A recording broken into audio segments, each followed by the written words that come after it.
Good morning, everyone. It'll just be a minute more. We'll go ahead and get started.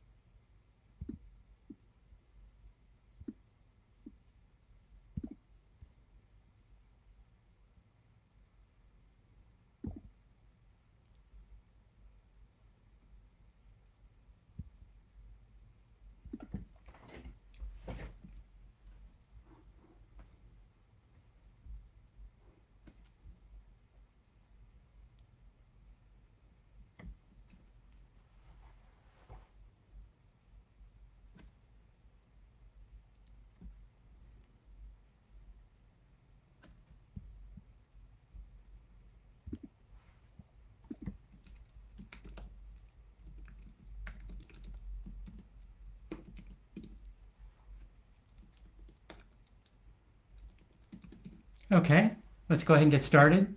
Good morning. I'm Sunnyvale Mayor Larry Klein. Welcome to the 24th installment of my weekly office hours.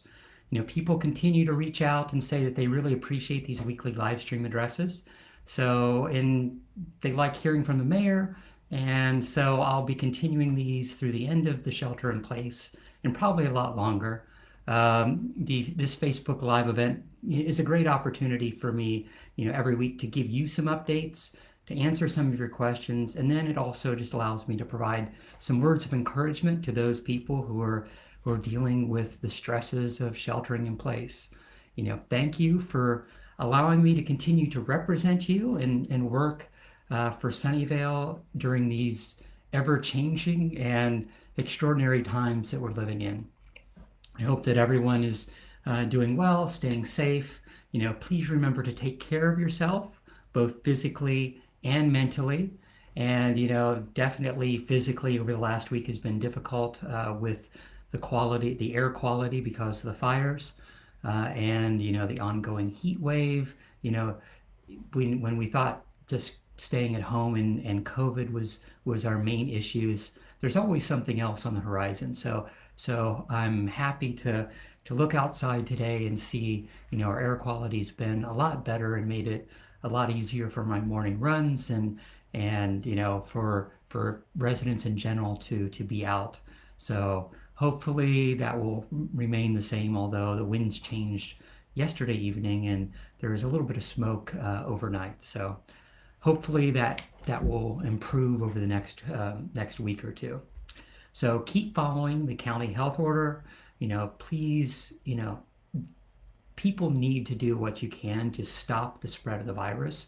Continue to wash your hands, don't touch your face, reduce the number of people that you come in contact with on a daily basis, going out for essential items, maintain safe social distancing when you're out. And of course, wear your mask. That's a critical thing. At the end of the day, it's important to limit the spread. It's mandatory. You can be fined.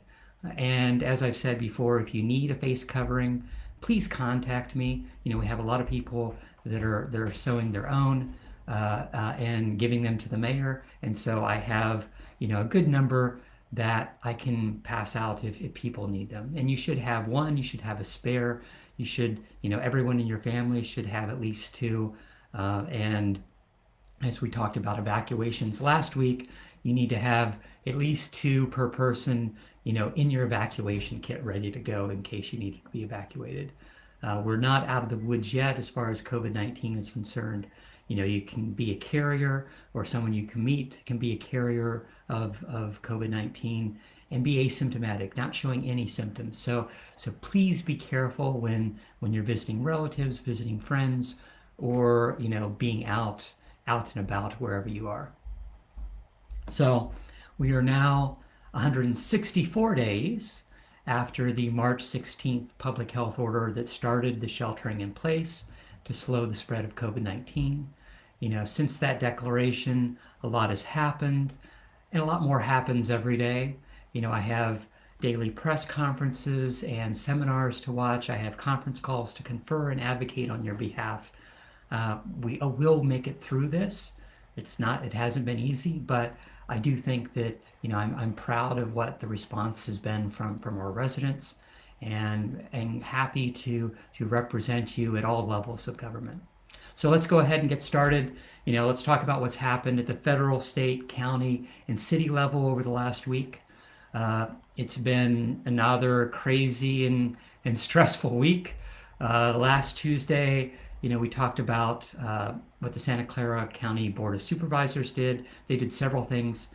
For one thing, they adopted an emergency ordinance which put the possibility of citations, fines, on residents and businesses that are violating the county health orders and regulations about not wearing your mask or not doing safe social distancing. And that went into effect immediately. And so for months, it's been, everyone's been on the honor system because certain businesses, especially, and it's not really focused at residents, although, conceivably it is another tool in the tool case to deal with, let's say, if there are whatever the issues are of people not following the order. It allows personal fines to be part of that. And so under that measure, violators could be fined $25 to $500, and businesses could have penalties from $250 to $5,000. And the fine amount depends on the severity of the violation, the gravity of to the public health risk exposed, and other considerations. And unlike some of the other Bay Area counties, this had a grace period applied to it, so that depending upon what the violation was, it allowed, there's some recourse and some possibility of correcting that fine. So that grace period and that discretion of the enforcement officer would basically allow some flexibility there. And there's been at least one or two businesses in the county, nothing in Sunnyvale, that have been fined already. And it's mainly for some of those businesses that have not been following the order for an extended period of time. And there's been reports and threats, but there's nothing in the county code previously to put any teeth behind those threats. And the other thing that the county board of supervisors did last week was extend the eviction moratorium through September 30th. And so we'll see if that's been extended every month or two for some time now. Kind of in accordance to that, one of the things that's been done at the state level is there's two state bills, Assembly Bill 1436 and Senate Bill 1410, that are basically being negotiated right now. And there's the September 1st deadline looming for state legislation. But what that does, what that state bill does, at least the Congress member or Assembly member Chu's bill basically allowed 90 days after the current state of emergency was lifted, or April 1st, I think, of 2021, whichever one is earlier. So if we end the shelter in place sooner, that would happen, or it's up until April of 2021. It would allow some sort of period of payback, so there could be no evictions, and more importantly, it would also provide mortgage forbearance. So essentially, delaying payments from landlords and homeowners during that time. And I think that's an important thing, and definitely some of the banks have been pushing back on that. But I think it is important to deal with the landlord issues also, that they're not getting rents from their residents. So how do they deal with the issues as far as the paying their rent or paying their mortgage? And so definitely that those bills between the Senate bill and the Assembly bill are being negotiated right now, but they have until basically Monday or Tuesday to resolve all those issues. And then last Tuesday, at the governor level, the governor declared a state of emergency because of the wildfires that had happened mainly because of all the lightning strikes. And so that state of emergency allowed us to get mutual aid, federal support. The National Guard was called out to help. Assistance from other states. We've had people from Texas coming here, and a lot of those have now gone home to deal with the hurricanes there. And one that came up in one of the governor's press briefings this week, talking about whether or not we will provide any mutual aid back to Texas at this point because of they're being hard hit by the hurricanes. So we've had more than 300 fires statewide, and one of the things I've also been watching are the Cal Fire. Almost daily updates, and sometimes twice a day, talking about the hundreds of fires that are around the state because the lightning strikes from the weekend before, and we've had a few lightning strikes since then, but it's been very difficult from that standpoint. And then let's see, we talked, and Governor Newsom last week talked about the heat wave continuing, and he basically talked about the power grid. Our power grid problems have at least dropped off since at least the heat has dropped a bit, but that's still an ongoing issue and an ongoing question as far as that's concerned. And then let's see. The governor announced last week that there will be some reopening, and we'll talk about kind of reopening a little bit later. The air quality, has been very poor, but we're trying to do what we can to make sure that people feel safe, and from a city standpoint, over the last week, quite a few things have been happening, but we'll get to that. On Monday. So on Monday we had this past Monday our third community listening event, and so this was a series of listening events that after the murder of George Floyd, the city has been doing a lot of things. Has been more transparent. It's released information on officer involved shootings, what our policies are, and kind of this ongoing dialogue with our residents. So this is the third event. Our first event was a general session that happened back in June to talk about systemic racism, police use of force, and the second session was youth focused, so it was a dialogue with our youth, and this third session was an LGBTQ plus dialogue and panel discussion talking about issues within our community. And it was done in partnership with the Santa Clara County Office of LGBTQ Affairs, Silicon Valley Pride, fabulous Sunnyvale, and the city. And I think it was a big success. We had a good number of people speak and talk about what they would like to see changes within the city. I was really happy with the turnout, and it is Silicon Valley Pride Month, and that event to some degree kicked off Silicon Valley Pride Week, which is this past week. So there'll be some events happening around the county this weekend. Mainly, most of them are virtual events. We are living in the time of COVID, but it was good to hear from our residents, hear from some of our city staff that are LGBTQ plus, and talk about what we've done from a city standpoint over the last few years, whether or not it's from the council approving the yearly raising of the pride flag in front of City Hall for Pride Month in June, or all the other things as far as what we've done with having one of our basically Jackie Guzman, our assistant city manager, our deputy city manager, take over the role of inclusion and affairs manager. And so I think that was really important. So if you want more information, this is a series of events.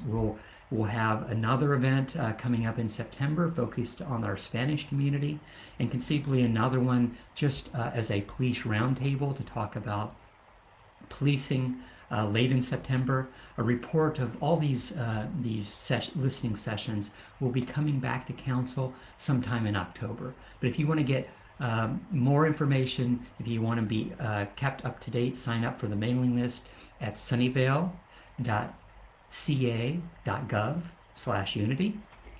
And so, and please, take part in this. This is, it's great from a resident standpoint to hear what your concerns are, or what your positive experiences are when dealing with our police department, our fire department. Our public safety office is pretty unique from a Bay Area standpoint, and I keep hearing, positive feedback from residents as well as surrounding council members, cities from other council members from other cities in the surrounding area about how positive that model really is. That model of public safety as caregiver and managing those issues that are happening in our community. From fire, from police, from EMT training. And then on Tuesday evening, council met and we did several things. And we started off the meeting with a special order of the day, and it was declaring September as library card sign-up month. And that was really important. We do this almost every year, but our library is basically an area for equality. It levels the playing field for young and old. Whatever your social background is, it makes sure that you have access to appropriate information, whether or not that's books. You check from the library, a lot of online services, whether or not that's music, video, online listening for books. It's actually very good, and it was good to highlight that it is library. September is library card sign up month, and you can get instant access to the library if you don't have a library card currently. We are doing sign-ups on the plaza if you want to do it there. However, you can immediately go to the Sunnyvale Library website and open an account, and basically to get instant online access to the full series of services that our library provides. And you can go to the sidewalk services, you can check out books there, but right now it's even easier. And so that's one of the things that you can do, whether or not that's reading magazines online. And you can check out Chromebooks, check out Wi-Fi hotspots for those people that need additional access. So that's one of the big things that our library has been doing, just to make access during COVID-19 that much better. So that was an order of the day. And then we started the evening with a study session on our art master plan. And, I'm a big, art enthusiast, and I've been pushing to get this art master plan completed from a city standpoint for some time now. And this is, a comprehensive description of what we want public and private art to look like going forward in the city. And we have a lot of events already. We have Hands on the Arts, but it also covered a lot of things that I would like to see, like temporary art. What I'll say is utilitarian art, benches or little free libraries or bike racks that have some artistic focus within the city. It's also talked about possibly reopening an art gallery. So actually part of the community center actually has a room that was at one point an art gallery that closed down in, I think, 2004. And so it's looking at reopening that and making it a space for a monthly or quarterly update of showcasing art that's been created by our residents. So, and then the utility painting box program that a lot of our other cities have. So it's looking at all those things. Of course, all of it comes down to funding and funding sources. When you look at developments like office space, there's requirements on 1% of the cost of that development goes toward art. And that helps spread art kind of throughout the city, from office space, from commercial buildings. That being said, we want to see more art in public spaces also. And so, it's looking at those funding sources if they don't want to put the art on that site. And most from historical standpoint, most of the art that's put on site actually is far higher than that 1% requirement. But we were talking about, and we gave direction to staff to bring back an ordinance to actually increase that percentage to 1.5%, and then also increase the in lieu fee, that if they don't want to pay to put art on the site, that they can pay towards an in lieu fee, which then would go towards public art throughout the city. So that's one of the things that was positive, and it was kind of direction and kind of looking at where that plan is. That art master plan should be coming back to council later in the fall. And then the big item for the evening was council approved the active transportation plan.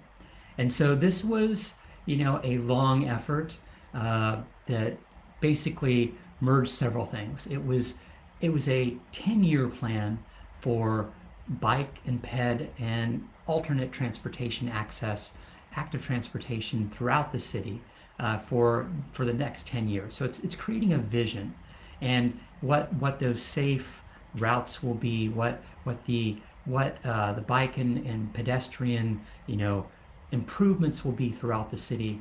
It merged in safe routes to schools. It made sure that routes for children having to walk to school, to bike to school, the appropriate improvements are being added. It creates a safe network around the city for our residents for any active transportation, bikes, scooters, walking, skateboards. And so I was happy that, we had lots of residents that have given a feedback. This also went through multiple of our commissions. So from our Bicycle Pedestrian and Advocacy Commission, our Sustainability Commission. And, the effort, took more than a year. So we had bike rides that the consultants did last year, of taking a look at different routes around the city, looking at how safe, what features and how people felt on those routes as far as safety is concerned. It also had walking tours of El Camino Real, which was actually really good to look at, what we want from a sidewalk standpoint, from trees, from benches. So I think it was very positive from that standpoint. And it also, what we finally approved was setting a goal for a 10% increase in mode shift from cars to alternative transportation over the next 10 years. And post-COVID, I think that might be actually more reasonable. A lot more people are out walking. When I go out in the afternoons, I see a lot of people on their bikes, far more so than ever before.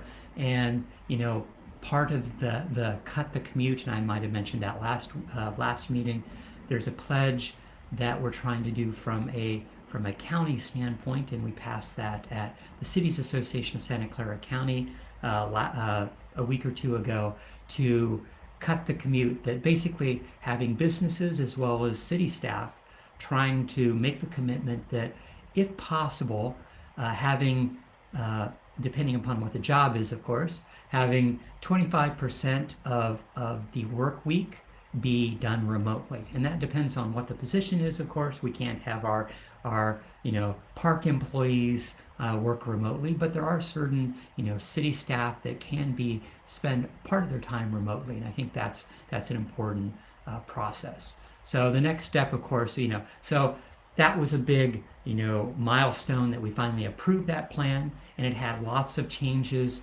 that staff had incorporated from the Bicycle Pedestrian and Advocacy Commission into that plan. The next step, of course, is prioritizing all those different projects, going out for grant funding, and figuring out which projects we're going to start implementing right away. And so I think that's an important step. The meeting went a little past midnight, so not as late as the previous meeting that went past 1 a.m. But it was good to get it across that goal line. We had lots of residents speak, over probably about an hour's worth of speakers coming out to speak in favor, to give suggestions, to talk about issues, as well as to talk about what they like about the plan. So I'm really happy that to hear that advocacy coming back from our residents, and I think it was a good first step forward from a city standpoint of updating a plan that hadn't been updated since 2006. So I'm really happy to see some of those changes, and I'm a big bike advocate. I'm a big walkability advocate from a city standpoint, and happy to see that we're defining what that new safer network is going to look like. And then on Wednesday, so the governor had two press conferences this week, one on Monday and one on Wednesday. I'll mainly focus on the Wednesday one. The governor focused on multiple things, and from a pandemic standpoint, I think the big announcement was that because it's been so difficult to get testing around the state, and part of it is the cost of those tests. And I hear that from a test standpoint, it's upwards of $150 a test, depending upon where you're getting it and what it is. And so the governor announced the state is partnering with Perkin-Elmer, which is basically a testing facility, a medical facility, to build out a new laboratory. So the partnership is to build out a new laboratory in California, and this would be a full supply chain for COVID-19 testing. So it would include, providing the tests as well as improving the turnaround time for those test results. So they would be producing the tests to distribute to the hospitals, to the counties, and then also doing the actual testing. And so California is currently averaging around 100,000 tests per day, and the state pays about $100 per test, and the turnaround time varies between 3 or 4 days to 7 or 8 days, or I've heard even more in certain cases. And so what the state is basically contracting with Perkins-Elmore about is breaking down. It would be for 40,000 tests, it would cost $48 a test. For 100,000, it would cost $38, and for 150,000, it would cost $31. And so this actually provides a supply chain for different organizations within the state to be able to have enough bandwidth to basically make sure that supply chain is in place for continued testing around the state, and that has been an ongoing question. So there's some of the healthcare facilities that we keep pushing on to do additional testing have pushed back, saying, well, if we do too much testing right now, what will happen in September or October if we run out of tests? And so making sure that supply chain is in place is critical. The goal right now is to reach tens of thousands of new tests through this new program by November and reach full capacity by March. So that'll be, I think, very important from that standpoint. And then as far as the wildfires are concerned, Governor Newsom reported that more than 15,000 firefighters were battling the blazes around the state, and it's burned around 1.3 million acres around California, and at least 7 people died. It's destroyed around 17,000 structures at this point. And so this has been a bad fire season, and ultimately it's been a fire season that's really lasted for only about 2 weeks. And so we'll see how this goes as we're going on into September, which is normally the fires continue until September. From a Sunnyvale standpoint, we have been providing mutual aid to the wildfires around the state, and it's created enormous strain on public safety resources, especially in certain counties. And so we provide mutual aid, and that call goes out. We provided 1 fire engine, which is 1 lieutenant and 3 Public safety officers were deployed in Salinas for the river fire. We also deployed another engine, and one lieutenant and 3 public safety officers to the Sonoma Napa fire. So, so we've been helping out from that standpoint.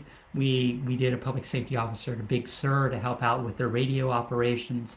And we've also been sending, 2 police officers to Santa Cruz County to provide on a daily basis additional public or basically law enforcement support, as either road closures or to make sure that people have been evacuated safely, to make sure that there was a lot of evacuations in Santa Cruz County and kind of east Santa Clara County, and so making sure that all that is is being done to provide that mutual aid and make sure that those areas are safe, whether or not it's fighting the fires or managing the aftermath of those fires. And one of the other things the governor did on Wednesday was to talk. Part of his address, he finished it with talking about reopening. And so he mentioned it last week. He mentioned it on Monday. He mentioned it again on Wednesday. Something will be released today, and we'll see what that is.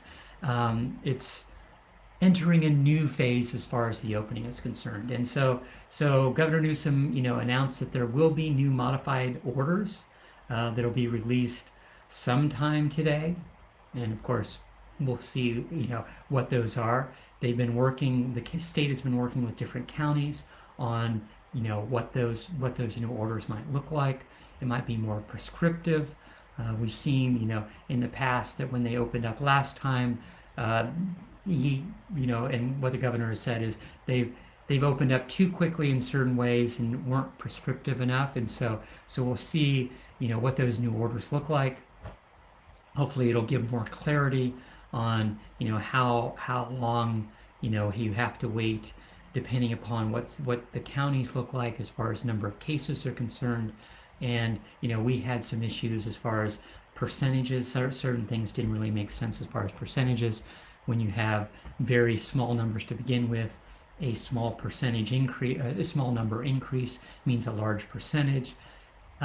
Where counties that had, lots of hospitalization, they had similar or even more people, being hospitalized, but because they already had so many people in the hospital, percentages didn't really make sense. And so I think some of that might actually be changing.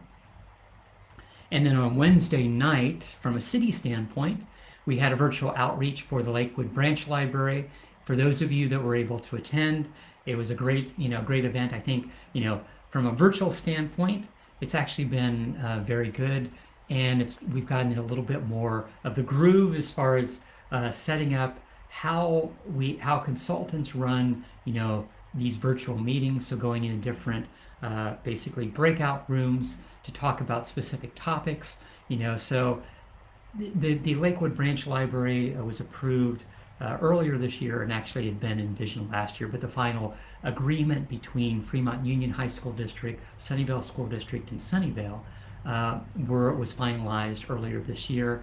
That basically allowed the actual design to move forward. So there was one outreach meeting that happened earlier in late spring, early summer, and this is the second one, kind of showing what the vision is from the architect. So it took a lot of different views, a lot of different ideas as far as what we would like our libraries to look like, and narrowed it down to basically 2 main options as far as what the massing looked like, kind of what the layout would look like. And I was very happy to see, the site parameters, what the parking lot, what the pathways would be, the interior layout, and how it's envisioned to have community center and high school study sessions, study room, basically different rooms for people, for high school students, for elementary students, for the community to meet, and making sure that that's active both during the time the library is open, as well as hours that the library isn't open, so that we can have community meetings there. And then of course just what the massing and architecture looked like, making sure that the architecture was interesting, making sure that the library looked inviting. Also, because it's in a neighborhood, right across the street, there are, there will be their existing long-term residences, making sure that what they're looking at uh, fit in with the community. And so I was very happy with the number of people that were there giving feedback, and I was, it was a very positive experience to see, what actually the vision is for that library in that, I'll say an underserved area of the city. So actually adding, not just the library, but adult learning from Fremont Union High School District, places for those high school students, those, elementary, middle school students to study, check out books, and then just making sure that the space is very open. There being outdoor and an outdoor space for people to take their books and go out and read. There'll be lots of activities, including a maker space there. So it's actually very positive from that standpoint to see that move forward. And then on Thursday was the 100th anniversary of the women's right to vote. And so, there was a virtual event. Leaders throughout the county rallied together to commemorate, this important moment in history. And it was great to hear, leaders talk about what women inspired them and hear their amazing stories. And thanks to County Supervisor President Cindy Chavez for organizing the event. And as I mentioned this last week, as when the 19th Amendment was ratified, or sorry, it was passed from a House and Senate in 1919. It wasn't until Tennessee basically ratified the 19th Amendment on August 18th, 1920, becoming basically the 36th state to do that, reaching that 3/4 majority required, that it actually became law. But of course, the ratification was finally certified on August 26th, 1920. So that meant that Thursday was a big day, and so there was an event earlier this week to basically celebrate that. And from a California standpoint, California's always been very forward thinking. Women's suffrage in California was actually approved on and passed into law on October of 1911, a year before Sunnyvale itself became incorporated as a city. And one of the things that Supervisor Chavez asked is everybody to bring a photo of who inspired them. And so, definitely I brought, a photo of my mom, and I'll be putting a story up about that. But this is a photo of her being sworn in when I was a kid of 5 or 6. And this basically, she was my inspiration. And when I grew up in a small town in Ohio, that was one of the things that I didn't think much of it when I was 5 or 6. As I grew older, it's like you didn't really understand. At 5 or 6, you really don't understand politics or who the mayor is or anything. But I was really proud of what she accomplished in her life. She was a small business owner. She was a telephone operator, hairdresser, had lots of different jobs, taxi driver. But she ran when I was a boy. She ran for mayor and was elected by one vote, and that's a whole other story for a later date. But she did this even though she had never graduated from high school. So she was an inspiration, and definitely, if she was alive today, I'm sure she would be proud to see her son as a mayor for her city. And she loved Sunnyvale when she was when she visited here, and I was happy to talk a little bit about her story and highlight what she what an inspiration she was to me. And so from a city standpoint, and I'll put something up on the website or on the Facebook page about that in the coming week. From a city standpoint, the city is still taking. Let me announce some upcoming events. Tomorrow will be the Friends of the Library book sale. So Saturday from I think 9. Take a look in the website. And I think it's an event, an upcoming event on my Facebook page from I think 9 to 2. and it'll be on the back side, the back parking lot from the library. And so we had one last month. We were supposed to have one last week, but of course the fires and the smoke were made that impossible. So they basically postponed until this Saturday, until tomorrow. So definitely go by if you get a chance. They'll be having some of their standard book bag event at the very end, but you have all day to pick up books, and it helps support a lot of the events the library does. From a city standpoint, we're still asking for your feedback on several things. You can go to the city website to give feedback on air and noise quality, and that's one of the update to that element of the general plan. We've also finally released a draft study for the draft report for the housing study that we kicked off several years ago, and I'm happy to see that that's finally moving forward. It's been a long while coming from a city standpoint, but it looks at our housing policies, what we could do conceivably for rent stabilization, what we can do for below market rate, for rental inclusion. There were a lot of ideas that were thrown out over the last few years. It's taken a while to get going, and finally, we'll be seeing that later this fall. But it's time for you have your chance to give feedback to the city on that. And let's go ahead and get to the county dashboard numbers. So let me pull that data up. And things are looking a little bit better this week. We had 1,600, so we've reached 16,607 cases from a county standpoint, and that's about up 1,400 from last week. That's actually down about 1,900 from the week before, and 2,000 the week before that. So we are seeing a little bit of a downtrend from a county standpoint.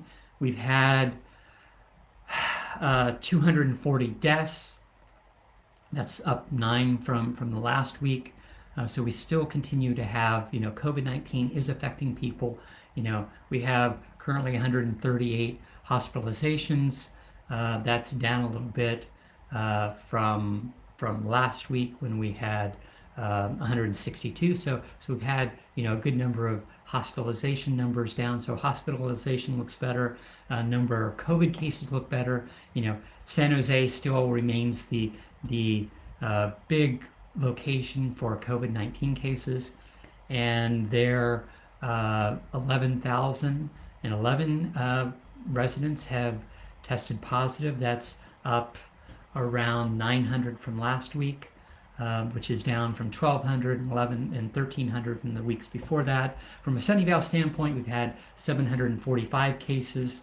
That's about 60 cases up from last week, but that's down from 80 and 90 the weeks before that. So all of our cities are seeing a little bit of a downtrend as far as COVID-19 cases. So continue to do what you're doing.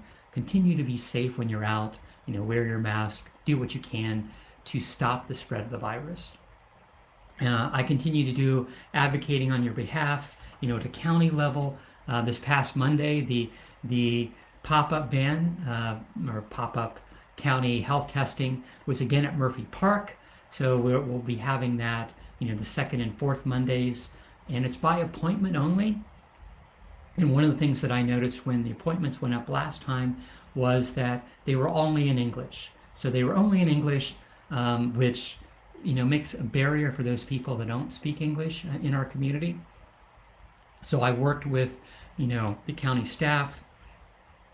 Finally, as of last night, and this was a subcontractor that was doing all of the management for the appointment system, but they finally confirmed that Spanish went up, soon Chinese, Vietnamese, and the problem is, from an appointment system standpoint, you have to go through a series of questions, and right now all those questions were in English, or up until last night, up until yesterday, all those questions were in English. So I was happy to be able to work with the county and making sure that that's open to all of our residents. And and that goes for all the testing that goes on around the county. So that was a barrier that was put in place that nobody had noticed that I was actually able to push on. And then at the federal level, I continue to talk to our federal representatives to try to work as far as that negotiation for the next CARES Act. And then let's go ahead and get to our weekly questions.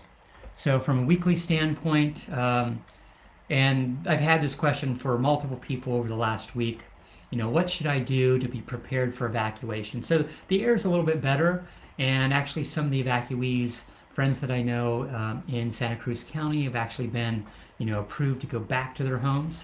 So the fires have been contained a little bit. As for the wildfires themselves, the SCU lightning fire, which is basically East Santa Clara County, but it goes into Alameda, Stanislaus. It does, about five or six different counties.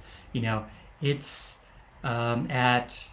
it's around 373,000 acres, and it's about 35% contained. And then, of course, the CZU lightning fire, which is Santa Cruz and San Mateo counties, it's about 82,000 acres, and it's about 26% contained right now. And so, you never know when an emergency is going to happen, and whether or not, we're fairly safe in Sunnyvale. That being said, who knows what the next emergency is going to be. So definitely, sign up at nixle.com to get alerts. And so that's just texting your zip code to 888-777, or you can go to sccalert.org, and that's a whole other system that's put on by the county. So go to both of those is probably the best thing to get updates on emergencies that are happening within the county. It's what can you do? You can also pack. Basically, everyone should have a go bag, which has masks, which has your medications, a map of different routes out of the area, eyeglasses, change of clothes, first aid kit, flashlights, charging equipment, basically cables as well as batteries, and baby and pet food supplies, portable radio if you have it, your ID, your most important documents, of course, food, non-perishable food, so making sure that canned or PPEs, and easily carried valuables, your personal computer, and whatever you need that you might definitely need for if you had to leave your house for a week or two. So that's an important thing to have that ready. And I posted about several links of different people, of different sites that have good items available. I had several people ask, I heard there was a Dunkin' Donuts coming to Sunnyvale. What's going on? And so definitely there's a new kind of strip mall area that's right at Maria Lane in El Camino. So that's just a little north of Wolf Road in El Camino, on the south side of El Camino Real.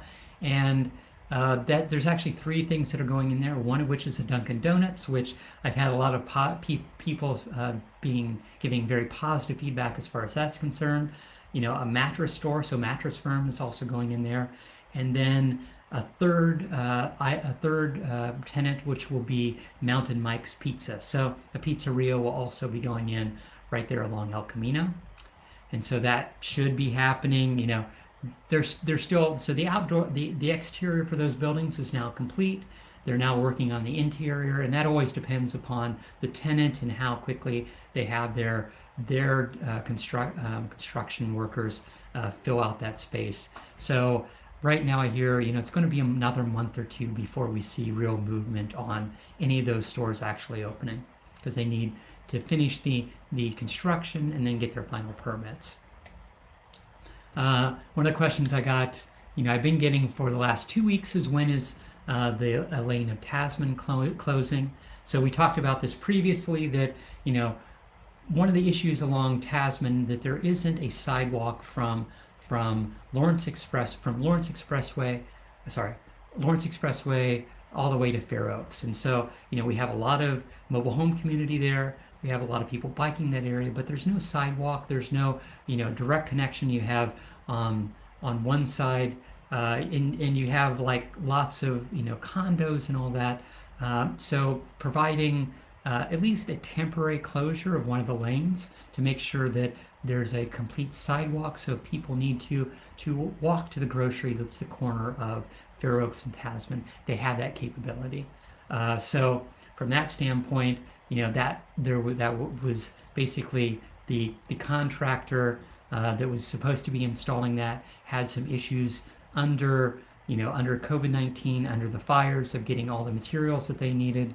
And so they finally got that earlier this week, or end of last week. And earlier this week, that lane finally closed. And so I was happy to see that happen. I'll be out there riding on that later, probably this weekend.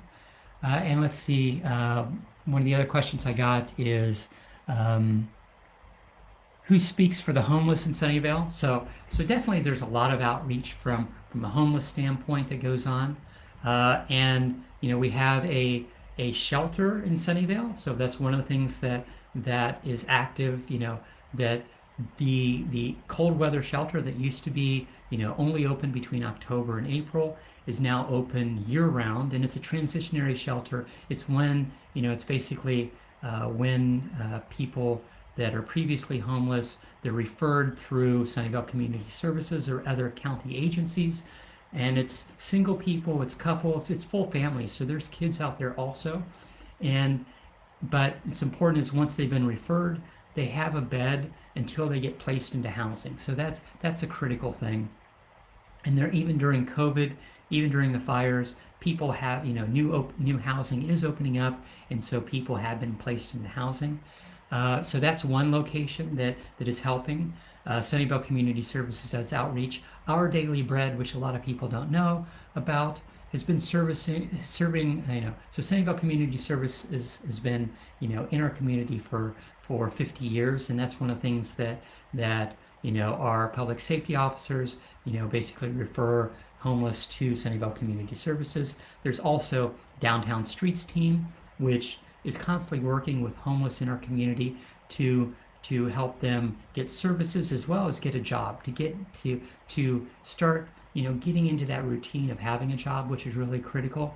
And then our Daily Bread, which I mentioned, serves free meals Monday, Wednesday, Friday, and so they've been doing that for I think I'm going to forget 25 years, maybe longer, but they also provide those services.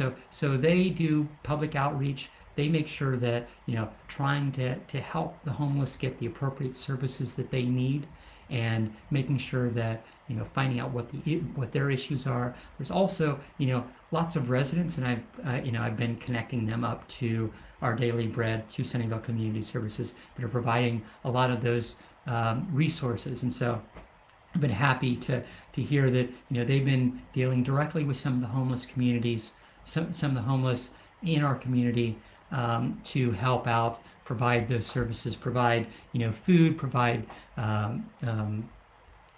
basically disinfectant, hand wipes, masks, whatever they need. And I've really been proud of some of our resident response to help out, everyone in our community. So I'm really happy to see that. If I'll post something that, if people are looking to collaborate and help out, I'll put something up that residents can join that effort. There's a homeless encampment, just on the other side of in Cupertino near the Apple campus that there's been a large group of residents that have been out there helping, and I've been really happy about that.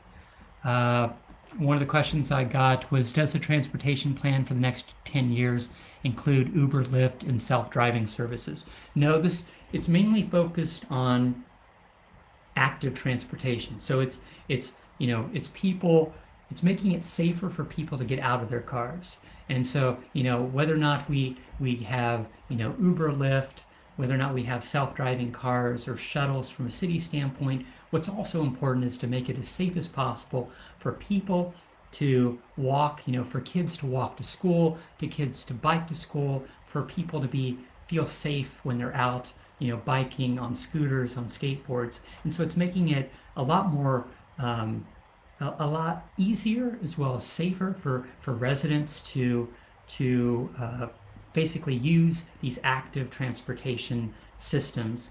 And that's really important from two ways. It's healthier for the residents. It's also far more better environmentally. So, it's like if people are taking the quick trip, to the farmer's market by walking or by biking, it's making sure that, we're not creating those greenhouse gases that, from a climate change standpoint, it's critical that, transportation, and whether or not that's, that's cars, buses, whatever, that we're not utilizing that as much as possible, because that is one of the biggest producers of greenhouse gases.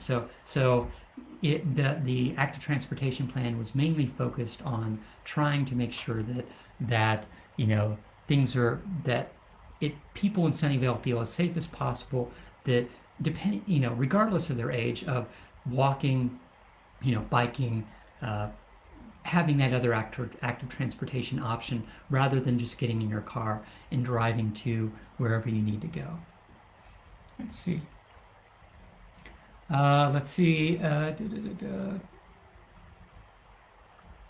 And I got this question again: what's happening with the old Macy's parking lot? So I keep getting this question. Fence. Right now they're doing fences and trenching. Hopefully within the next week or two, they'll finally have finished that effort and patch that over. It's continued to, this is the site of an old dry cleaner, and there's several old dry cleaners there. And some of the old dry cleaning chemicals leached through the pipes and into the soil. And that happened, back in the 50s and 60s. And one of the things that they've been trying to do is improve that soil, and that remediation is basically pumping water into the ground and sucking it back out, and to making sure that that's being filtered and evaporated accordingly. So they continue to improve that. We've had that going there for some time. It's the little white fenced-in structure that's been there for years, but they've actually made a lot more effort to try to improve what's been happening. So that's an ongoing effort to remediate that soil and to make it safer, from an EPA standpoint. Let's go ahead. I think we're after 10 o'clock. So let's go ahead and wrap up for the day. So it's an extraordinary time, and I thank you for again joining me as always. I continue to be proud of Sunnyvale's response to our pandemic. I know it's difficult, and new issues, new questions. Wildfire. What do you do with wildfires?